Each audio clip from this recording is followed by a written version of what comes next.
भद्र योग के फल बता रहे थे।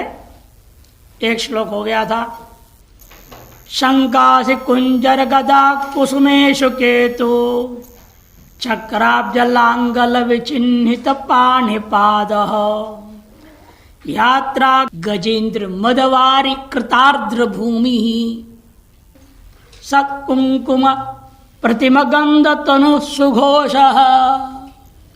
सकुंकुम को नहीं है वहां। उसके हाथ और पैर में कैसे चिन्ह होते हैं जो भद्र योग में जन्म लेता है वो बता रहे।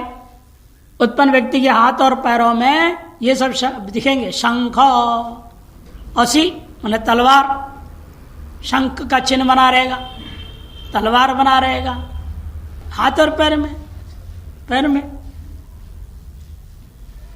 भगवान के चरण पादुका को आपने देखा है, चिन्ह नहीं बनाए रखते हैं, 19 चिन्ह बताए जाते हैं उसमें। तो ये चिन्ह होते हैं शंख, तलवार, कुंजर, कुंजर माने हाथी, गदा माने गदा, गदहा नहीं गदा जो मारने वाला गदा, और कुसुम, कुसुम माने पुष्प, इशु बाण, केतु माने पताका, चक्र माने सुदर्शन चक्र, अब्ज माने कमल, लांगल माने हल जिससे जोता जाता है खेती। इनसे विचिन्नित विशेष तौर पर चिन्हित पाणिपाद हाथ पैर होता है। यात्रा और उसके शरीर से कहते देखो सत कुंकुम प्रतिमा गंध तनु सुघोष, उसके शरीर से उत्तम कुंकुम से के समान अत्यंत सुगंध निकलते रहता है। प्रतिमा ने समान सदृश, सत मने श्रेष्ठ, कुंकुम असली जो कुंकुम होता है हल्दी के गांठ से बनता है, और राजस से, तामस है नकली कुंकुम। सात्विक कुंकुम तो पेड़ के फल में लगता है, लाल लाल फल सा रहता है, और फल को हाथ में करते हैं और उसको यूं करेंगे तो अखबार आदि पे, पेपर किसी भी पन्नी पे निकाल लो, एक फल होता है। वो इसी मौसम में आता है, जनवरी दिसंबर जनवरी में। ये लक्ष्मण जाल से चतर जाओ ना, नीलकंठ के रास्ते कई पेड़ लगे हुए हैं, जंगली पेड़ है। उसके फल के ऊपर लगा रहता है, छिलके के ऊपर लाल पाउडर, प्राकृतिक कुंकुम है वो, प्राकृतिक है वो, सात्विक कुंकुम माना जाता, सर्वश्रेष्ठ। दूसरे नंबर में जो रजोगुणी है हल्दी के गांठ से जो बनता है, और तीसरे में तो आप जानते हैं रासायनिक चीजों से बनता है, केमिकल से। तो कहते उस कुंकुम के सत कुंकुम से विशेषण दिया जो प्राकृतिक है, सात्विक है, श्रेष्ठ कुंकुम है, उसमें जैसा गंध होता है तादृश प्रमित उसके जैसे उसके सदृश गंध वाला उसका शरीर होता है जो बालक भद्र योग में जन्म लेता है।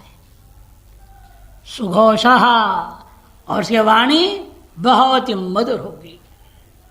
और जब यात्रा काल में चलने लगता है यूं मानो गजेंद्रों के मदस्राव से भूमि गीली हो जाती है जैसे, वैसे उसकी चाल से होता है।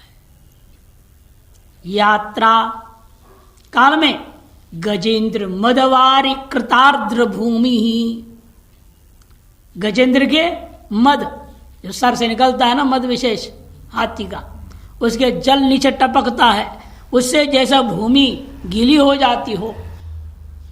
मद मस्त चलता है उस समय, जब उसके सुगंध आता है ना, वो अपने नियंत्रण से बाहर हो जाता है हाथी। उसके जल से जिस प्रकार से पृथ्वी सींच गई हो, जैसे उस प्रकार का भूमि हो जाता है, श्रेष्ठ भूमि माना जाता है, वैसे भूमि हो जाता है इस बच्चे के चरण जहां पड़ जाता है। जब महात्मा बोलता है आपका चरण डाल दीजिए, आप पधारो, आपके चरण पड़ते ही हमारा दुकान 4 गुना हो व्यापार होगा, नहीं 10 गुना व्यापार होगा, ये सोचता आदमी अपना। घर द्वार फलेगा फूलेगा, घर पे ले जाते हैं। तो इसलिए कहते हैं किसी किसी के चरण ऐसे होते हैं। तो यह भद्र योग में पैदा होने वालों का ये स्थिति बनती है। शरीर में हाथ में हथेली में देखिए, कहीं भी दिखता है क्या निशान जो है ना, हाथ हथेलियों में और पैर में, नीचे पैर में, कहीं जांग जुंग गई, घुटने उठने में सब थोड़ा होता है। ऐसे नहीं है। हथेली में होता है, अंगुली के किनारे देखते शंख, शंख और चक्र यहाँ देखी जाती है कोने में। हर चीज की चिन्ह यही मिलेंगे आपको, सब हथेली में ही मिलता है। पैर के भी निचले भाग में ही मिलता है, ऊपर नहीं, इधर उधर नहीं। संभ्रो योगो अतिमतिमान खलु शास्त्रवेत्ता मानोपभोग सहित अपि गूढ़ गुह्य सत्कुक्षि धर्म निरता सुललाटपट्टो धीरो भवेदसित कुंचित केशपाश। ये शक्वरी छंद में, वो दोनों शार्दूल विक्रीडित था और ये जो है शक्वरी में लिया। 8-6 8-6 8-6 अंत में 7-7 14 अक्षर वाला पाद होता है। संभ्रू युग अतिमतिमान 8 अक्षर है। खलु शास्त्रवेत्ता 6 अक्षर है। और कैसे होता है? उसके दोनों भवें अत्यंत सुंदर होते हैं। सम्यक है भ्रू युगो, और अतिमतिमान अत्यंत बुद्धिमान होता है, और निश्चित रूपेण वह शास्त्रों को जानने वाला होता है, शास्त्रवेत्ता। मानोपभोग सहित अपि निगूढ़ गुह्य। इतना ही नहीं, सम्मान और भोग्य सकल सामग्रियों की सुविधाओं से संपन्न होते हुए भी वह अपने आप को छिपाए रखता है, रहस्य बनाए रखता है। निगूढ़ और गुह्य भी कर देता है, छिपा के रखना और रहस्यमय रहना, इस तरह से रहने वाला होता है।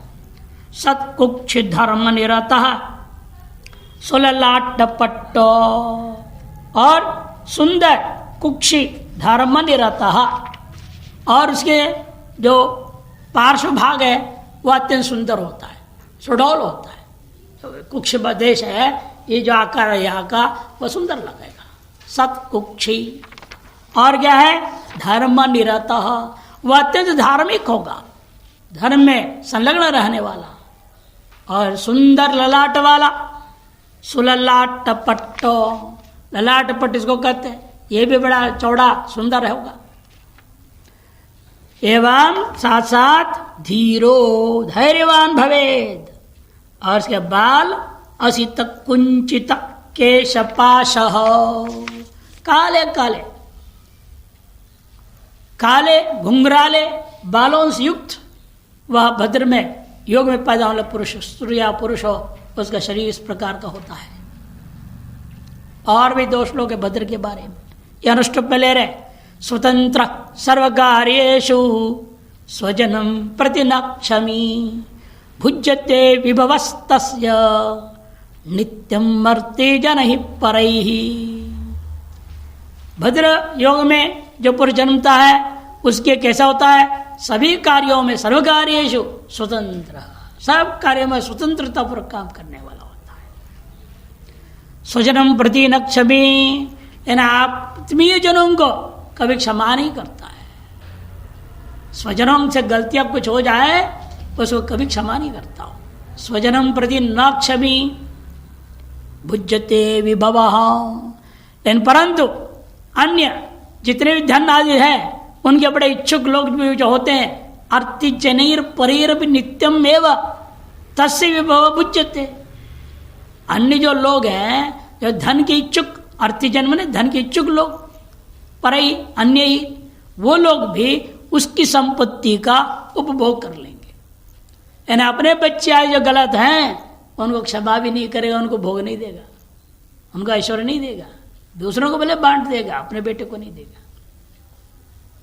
हम लोग हरिद्वार में जब रहते थे देखे थे, एक महिला बहुत परेशान थी, आई है हमारे पास। वहाँ चक्कर तो ज्योतिष का चल रहा है तब से अभी तक, राहु केतुओं को देखते रहता हूँ किस पर कैसे सवार हो रहे हैं, क्या लीला रच देते हैं। उसकी शनि की भाषा चल रही थी, बहुत भयंकर स्थिति था। 3 बेटे रहते हुए कोई भी अपने घर में रखने को तैयार नहीं था। वो कभी किसी मंदिर में सो रही है, कभी कहाँ सो रही है, कहीं कहाँ सो रही है, और सारी संपत्ति का मालिक कोई है उसके नाम पर, फिर भी एक दुष्ट लड़के को रखने को तैयार नहीं। ऐसे में किसी ने दक्ष प्रजापति मंदिर में एक दिन सोई होगी, वहां से उठाकर मेरे पास लाए हरिहर आश्रम में।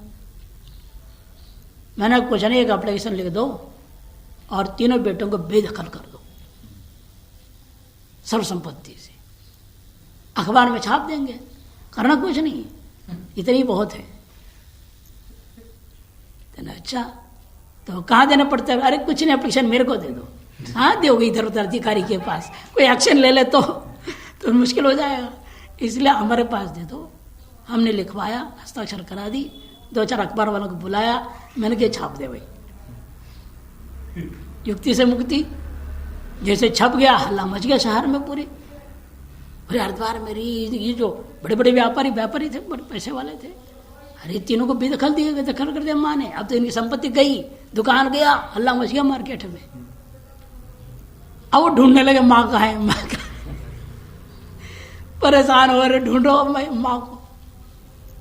अब एड्रेस वड्रेस कुछ नहीं दिया था उसमें, अखबार वालों को जब दिया, और हरे रास्ते में रखा हुआ था उसको। आज गंगा की बड़ी वो भक्त थी, आओ गंगा चली गई, सन के आश्रम गंगा में गई, वहां से निकल रही थी, उनके एक बेटे ने देख लिया, वो पैर पे पड़ गया, रोने लगा दुनिया भर, अब चलो चलो ऐसे नहीं, ये नहीं वो नहीं।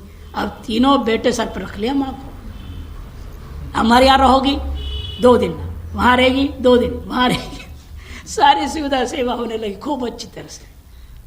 करीब 10 दिन बाद आई, बोले स्वामी जी आपने तो कमाल कर दिया, कहीं चक्कर न कोर्ट कचहरी कुछ नहीं, सब ठीक हो गए। मैंने कहा आप बेदखल क्या जानते नहीं थे ना, देख लेना कमाल। अभी सब वैभव सब दूसरे खा जाएंगे।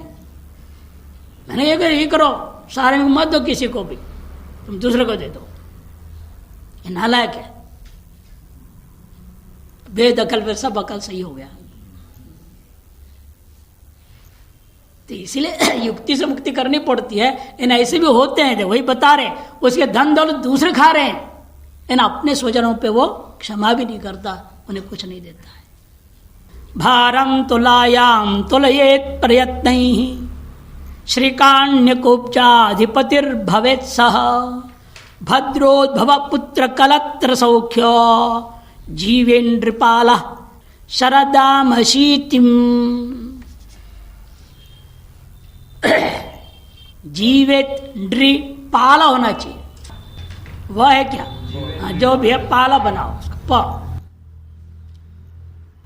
भारम तुलायाम तुलयेत प्रयत्न, भद्र उत्पन्न जो व्यक्ति है वह सबसे पहला फल श्री काण्य कुब्ज आदि पुत्र भवेत। काण्य पुज कुब्ज मैंने कन्नौज आदि क्षेत्र का अधिपति होता है, तथा प्रयत्न पूर्वक सोने की विशेष मात्रा को तराजू में तौल कर ग्रहण करने वाला होता है।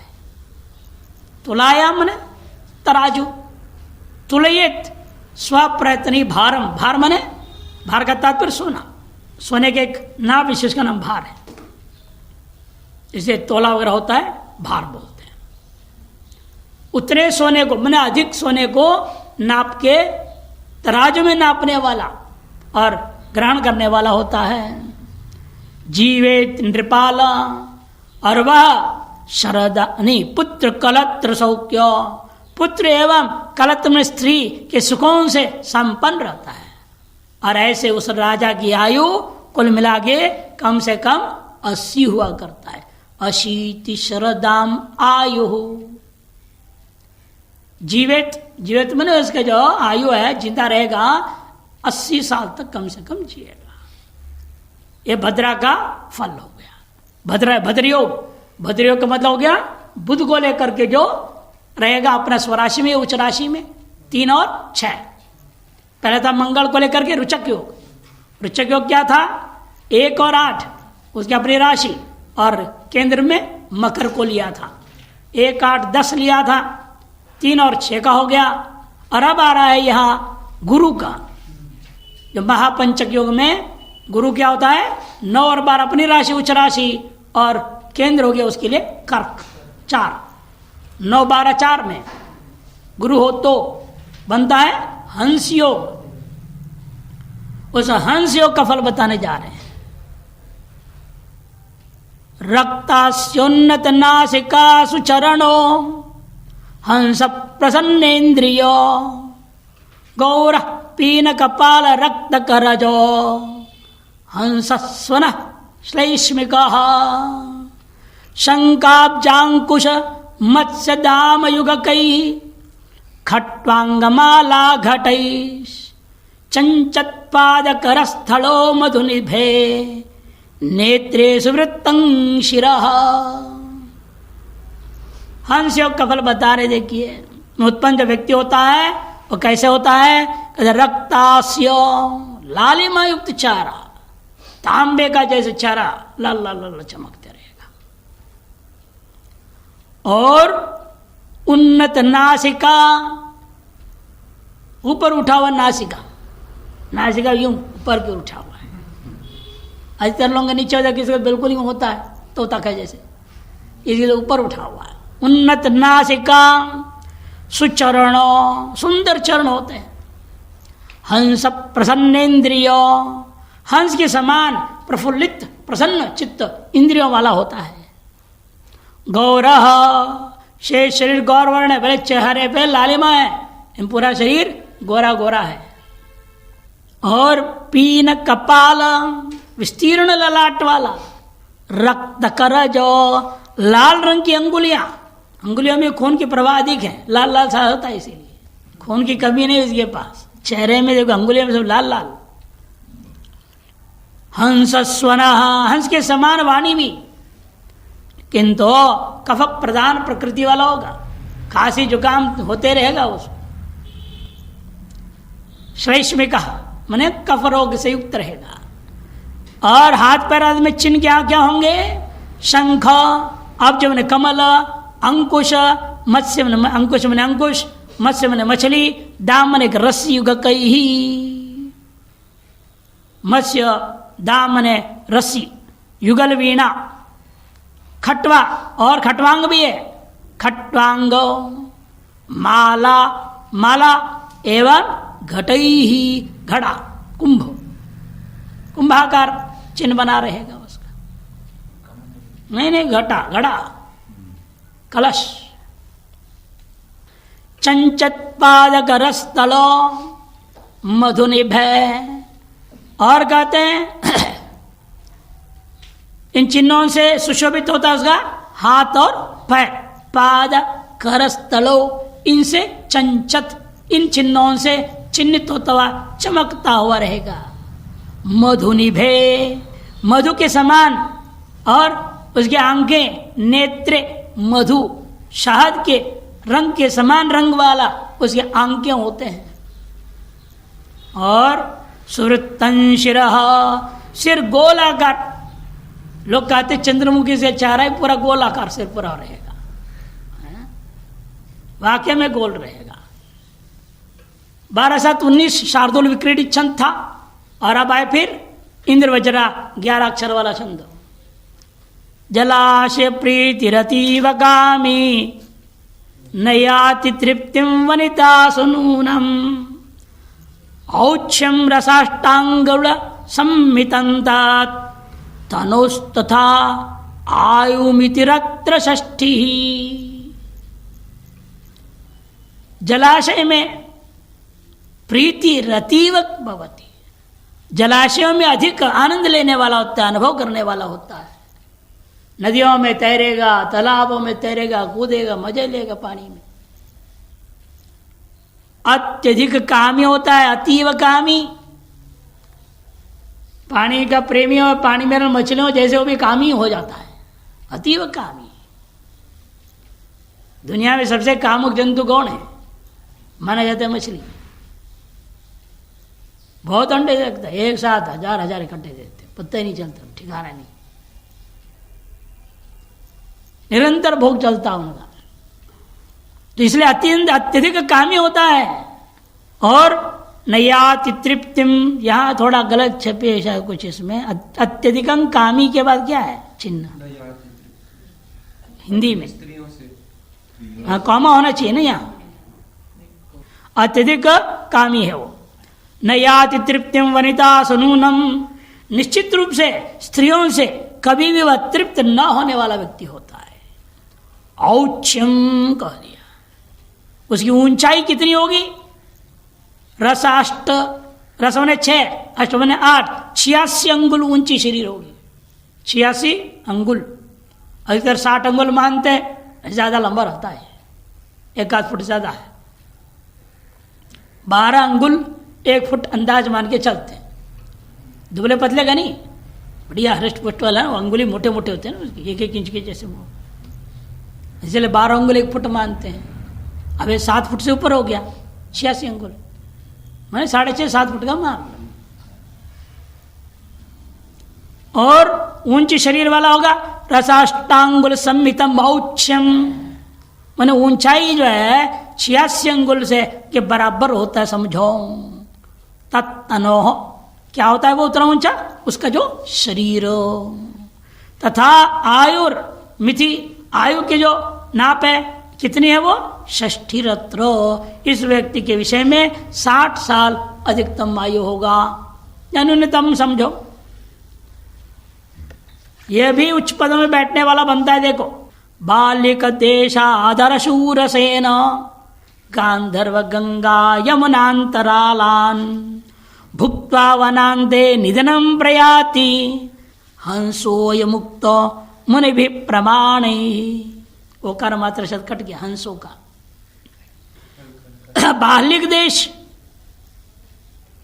और शूरसेन देश, गंधर्व देश, गांधर्व आदि प्रदेशों का वह मालिक होकर के रहता है, या उनके स्वामी होकर भोग करने वाला था, अधिपति होकर रहता है। एवं गंगा और यमुना के अंतराल प्रदेशों का भी वह अधिपति होकर रह सकता है।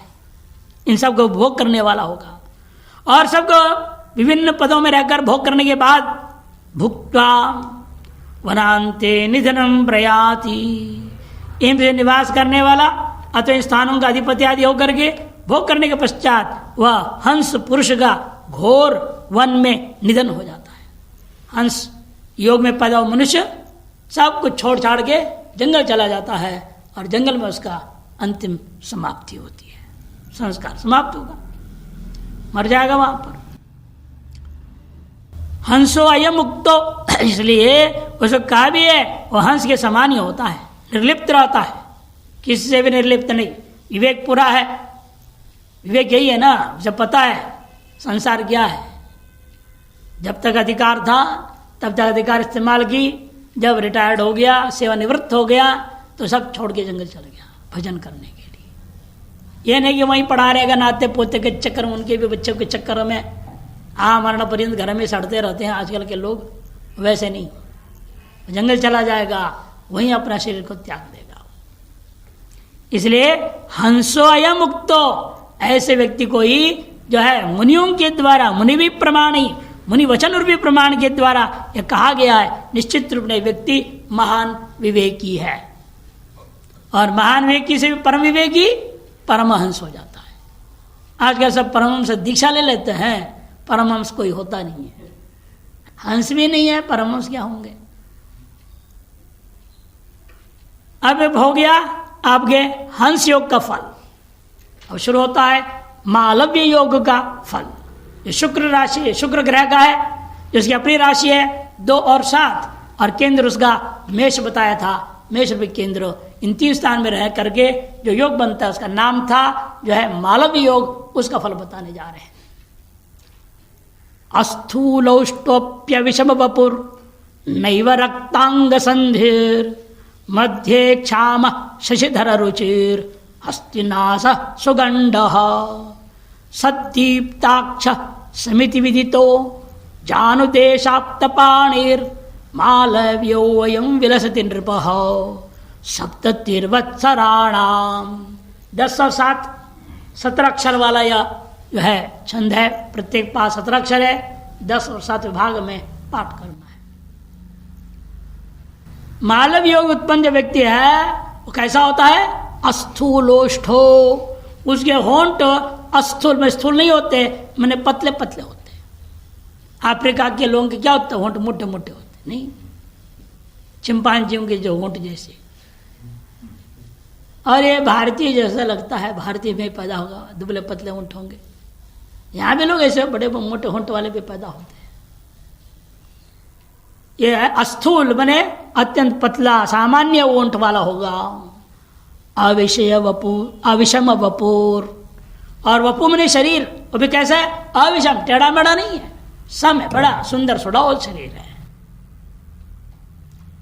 और रक्तांग संधिर मध्य क्षामा, अंगों की संधियां लालिमा से रहित होंगे। रक्तांग संधिर, अंग संधियां लाल रंग के से युक्त होंगे, उनके मध्य में क्षामा शिशिधर रुचि, मध्य भाग में माने कटी भाग उसका क्षाम माने पतला होता है। शशिधर रुचि, चंद्रमा के समान कांति वाला होता है। हस्तिनास सुगंड, हस्ती के समान दीर्घ नासिका वाला, सूंड जैसे नासिका वाला, लंबे नासिका वाला होगा।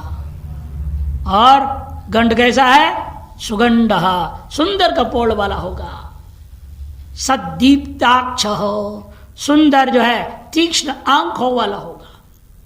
उसकी आंख से मिला के आंख लगा के देखना बड़ा मुश्किल होगा, डर लगेगा आदमी को, ऐसा तीखी आंख होंगे। तीक्ष्ण आंखों वाला होगा। और ऐसा होता है समिति विदित, तो संगठन या संस्थाओं के माध्यम से वो दुनिया में विख्यात हो जाता है। जानु देशाप्त पाणिर, हाथ आजान बाहु बनेगा। राम को कहा जाता है आजान बाहु, भाई पूरे ये इक्ष्वाकु वंश को कहा गया है आजान बाहु सिद्धानाम। कालिदास लिखते हैं, नहीं रघुवंश में कम होते हैं आजान बाहु पर्यंत, जो है जानू पर्यंत बाहु लंबा हो, खड़े होने पर। बैठने पर तो सबके होते ही हैं, उनसे कोई बड़ी बात नहीं। पुरुष के लिए आजान बाहु और स्त्री के लिए आनितंब पर्यंत केश होना सर्वश्रेष्ठ आभूषण माना गया। पुरुष के आभूषण आजान बाहु होना, स्त्री के आभूषण आनितंब पर्यंत केश होना चाहिए। हो आजकल तो क्या है, काट ही देते पहले से। सन्यासी को होता है ना काटने का, और औरतों को सन्यास तो है ही नहीं, शास्त्र में निषेध है, वो काट ही नहीं सकते। शास्त्रीय पद्धति में बाल काटना निषेध है स्त्रियों के लिए। लंबे जितने लंबे हो जाओ होने दो उसको। जैसे महात्मा जटा पाल लेते हैं, पालो तुम भी, वो आभूषण है। तो इसलिए कहते हैं, इसे वहां आया था ना व्याकरण में, सिद्धांत को नहीं आया शुरू में ही, महाभाष्य के वचन। पतंजलि महर्षि कहते हैं, स्तन केशवती स्त्री लोमशः पुमान। स्तन नहीं है तो क्या स्त्री है वो, केश लंबे नहीं है तो क्या स्त्री है। स्त्री का लक्षण है ये होना चाहिए। पुरुष का लक्षण लोमशः पुमान। लज्जा समन्विता स्त्री, लज्जा से युक्त होनी चाहिए स्त्री को। निर्भयता च पुरुषम, पुरुष वो है निर्भय हो। शाम देखिए भाग के अंदर औरत पत्नी को बोल रहे तू जा तू जा, अरे फिर तो पत्नी पुरुष होगी, तू तो बेकार है, तो अंदर बैठ जा चोटियां पहन करके। निर्भयता पुरुषम इत्यादि लक्षण बताया है, देख लीजिएगा। मध्य इसलिए कहते हैं आजान देशाप्त पाणी, जान देश पर्यंत प्राप्त है पाणी, हाथ जिसका ऐसे होता है वो मालवी योग वाला।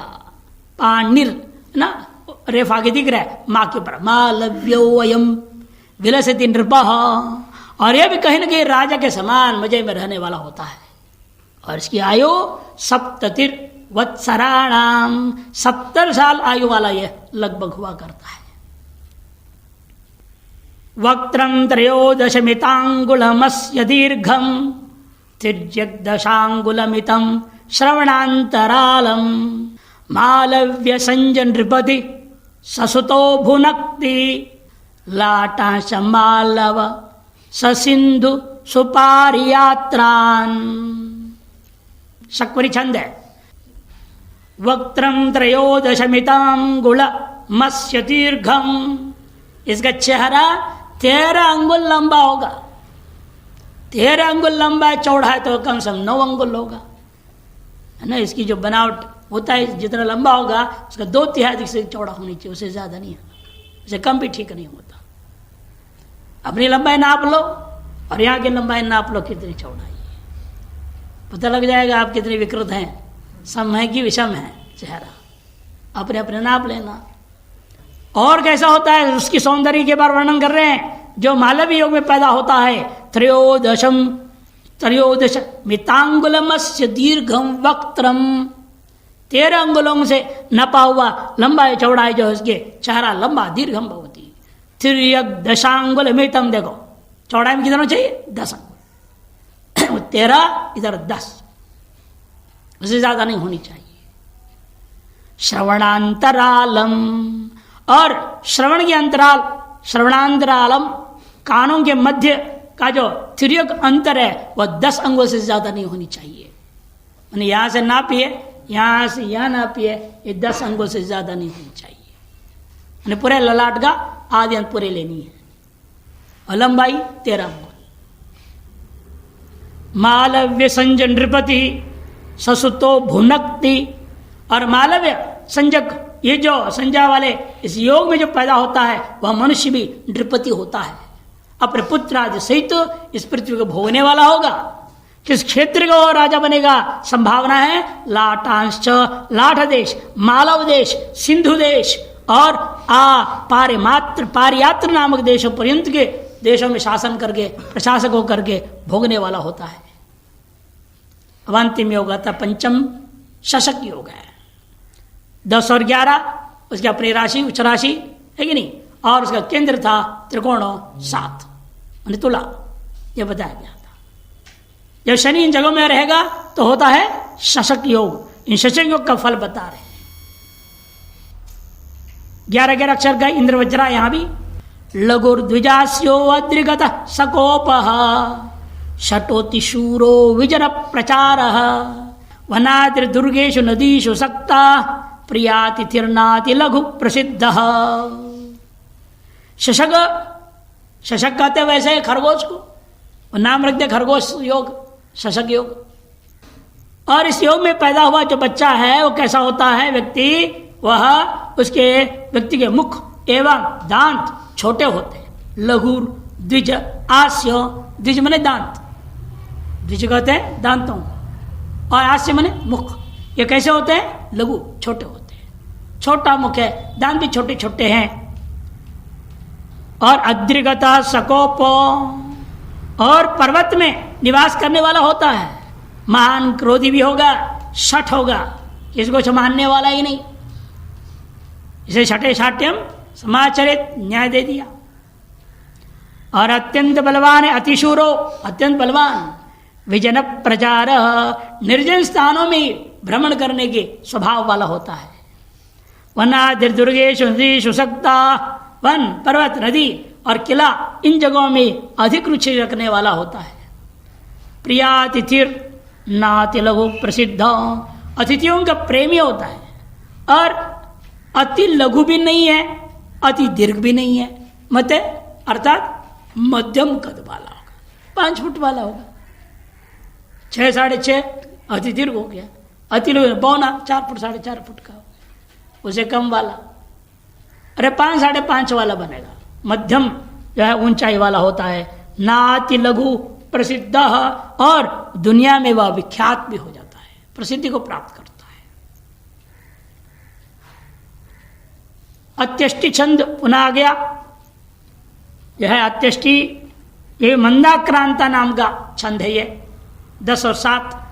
नाना सेना निचय निरत दंतुरश्चापि किंचित धातुर्वादे भवति कुशलः चंचलो लोल नेत्र स्त्री संसक्त परदनहरो मातृभक्त सुजंघो मध्ये क्षाम सुललितमती रंध्रवेदी परेशान। जितने 17 अक्षर होते हैं एक पाद में अत्यष्टि नामक छंद होता है, उनमें फिर प्रभेद होता है, उसे मंदाक्रांता है। ये नाना सेना निचय निरतो दंतुरश्चापि किंचित।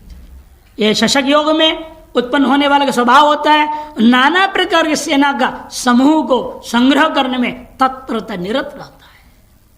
दंतुरश्चापी, लेकिन कुछ कुछ बड़े बड़े दांत वाला हो जाता है, दंतुर होता है, दांत बाहर रहता है, करना पड़ता है बेचारे को छिपाने के लिए। और कई लोग क्या करते हैं, उसको आजकल तो तार तूर से बंधवा देते हैं, अंदर दबा करके रखते हैं, जैसे कि बाहर ना आवे ज़्यादा। नहीं, बचपन में लग जाए तो धीरे धीरे पता लग जाता है, दंतुर कहते हैं उसको। संस्कृत में दंतुरहा चाप किंचित, कुछ कुछ बड़े दांतों वाला हो जाता है वो। धातुर्वादे भवति कुशलः, और लोहा तांबा चांदी सोना आदि धातुओं के वाद में अत्यंत कुशल होता है। इनकी जानकारी बढ़िया रहती है, उसको कहाँ कहाँ मिलता है, कितने मिलता है, किस देश में सोना का क्या कीमत है, हमारे में क्या कीमत है, सब जानता है। अभी कुछ समय पहले आया था, ये 6 साल का बच्चा था, दुनिया भर की जितनी भी कार है सबको क्या जानकारी, 5 करोड़ रुपए का कार से लेकर के 1 लाख रुपए तक का सब रेट बता दिए उसने। अमुक देश में बनता है, वहाँ इसका वो नाम है, उस नाम का पैसा है इसका। मैंने गजब बच्चा है ये तो, कारों का ज्ञाता। और ये जो कह रहे हैं ये किसका ज्ञाता होगा, कहते धातोर्वादे भवति कुशलः, धातु लोहा आदि जितने भी धातु होते उनके वाद के ज्ञान में अत्यंत कुशल होता है। चंचलो, और व्यवहार में अत्यंत चंचल है। लोल नेत्र, नेत्र भी ऐसा ही है, दौड़ते रहता है, कड़ाई नहीं होता कहीं, टिकता ही नहीं, यूं यूं घूमते रहेगा, देखते रहे, इधर देख उधर देख, देखते ही रहेगा। लोल नेत्र, लोलायमान नेत्र, स्त्री संसक्त, और स्त्री में आसक्त होने वाला है, स्त्री में आसक्त रहेगा। और पराया धन को चोरी करने वाला, परधन हरो, मातृभक्त, इन माँ का परम भक्त होगा। सुजंग, सुंदर जंघाएं होंगे उसके, और बीच के जो कठिन प्रदेश है अक्षाम दुबला पतला होगा। सुललित मति, इन मति जो बुद्धि है और ललाट प्रदेश है वह अत्यंत सुंदर दिखता है। सुमति, सुंदर सुडौल जंघा के साथ कृष्णकटी से युक्त और सुदृढ़ तथा दूसरों के रहस्यमय दोषों को भी जानने वाला होता है। रंध्र वेत्ता, रंध्रवेदी है ना, रंध्र माने छिद्र, माने दोष, जो उसको जानने वाला, किनके, दूसरों के। स्वदोष तो दिखता नहीं उसको, परदोष को देखने में लगा रहता है हमेशा, ऐसा व्यक्ति होता है। ये भी 14 अक्षर वाला शक्वरी छंद। पर्यंक शंक शर शस्त्र मृदंग माला, वीणोपमा खलु करे चरणे चरेखा, वर्षाणि सप्तति मितानि करोति राज्यं, प्राप्तं शशाक्य नृपति कथितो मुनीन्द्रैः। पर्यंक ये सब चिन्ह होगा, करे चरणे च रेखा, कर और चरण की रेखाएं ऐसे दिखाई देंगे लगभग लगभग। आपको क्या क्या होगा, पर्यंक पलंग, बढ़िया चौकी, 4 पैर वाला बढ़िया चौकी दिखेगा, पलंग को।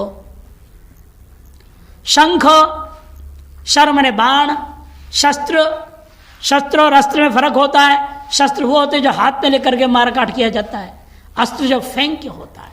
अशोक क्षेपड़े धातु से बना, इसलिए अस्त्र में जब फेंक के किया जाए, भाला और फेंक देते मार देते। आजकल मिसाइल को अस्त्र कहा जाएगा, और शस्त्र जाकर बंदूक टुक टुक टुक करते रहेगा, ये शस्त्र है। शस्त्रास्त्र में से शस्त्र होता है मृदंग, माला, वीणा, इन सब के समान आकृति, उपमा खलु करे चरणे चरेका, इनकी सदृश रेखाएं उसके हाथ और पैर में हुआ करेंगे।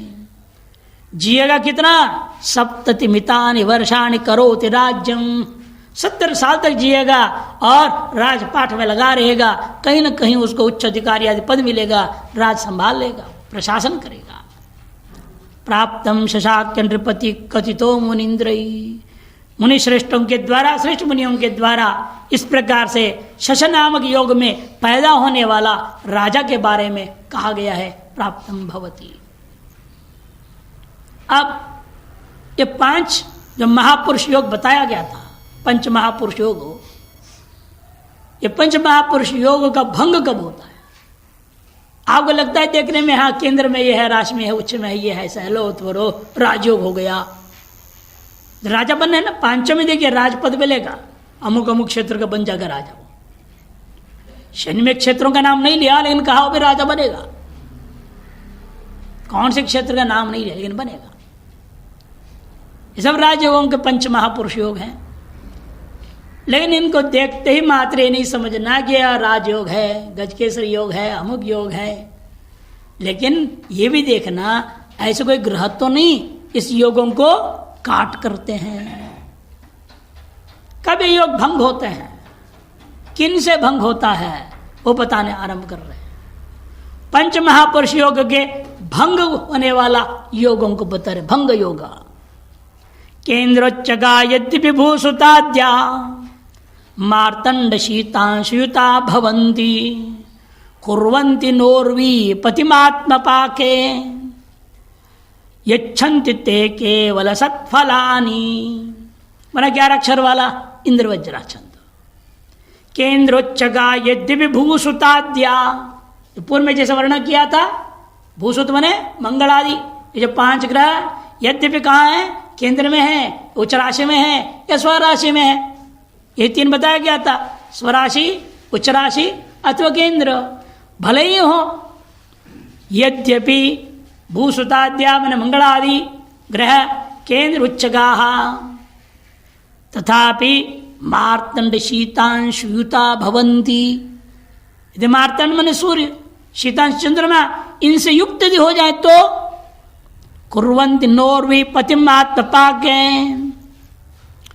कहते हैं उस स्थिति में वे राजा नहीं बनाते। जहां सूर्य आ गया मंगल के साथ, बुध के साथ, ये चंद्रमा आ जाए इन 5 ग्रहों में, है ना, मंगल बुध गुरु शुक्र शनि, इनको लेकर कहा था महापुरुष योग। यदि इन ग्रहों के साथ में सूर्य बैठा हो या चंद्र बैठा हो, वो राजा नहीं बनेगा, रंक बन जाएगा, राजा नहीं बनाएगा ये योग उसको। नोर्वी पतिम, उर्वी पति उसको नहीं बनाएगा, अपितु आत्मपाके अपनी दशा में केवल अच्छे फल जरूर दे देगा। यच्छन्ति केवल सत्फलानि, इस योग का कुछ कुछ अच्छा फल उसको जरूर मिलेगा, लेकिन वह राजा नहीं बनेगा। यदि वह आत्मपा अपने अश्व राशि आदि में या उच्च राशि में रह रहे हो, उस समय में अपनी दशा आ जाए, उनकी अंतरसा महादशा होते हैं ना, जब इनकी अपनी महादशा, मंगल महादशा, बुध महादशा आदि आ जाए, तब निश्चित रूपेण अच्छे अच्छे फल उसको प्रदान करेंगे, भले राजा ना बनाए।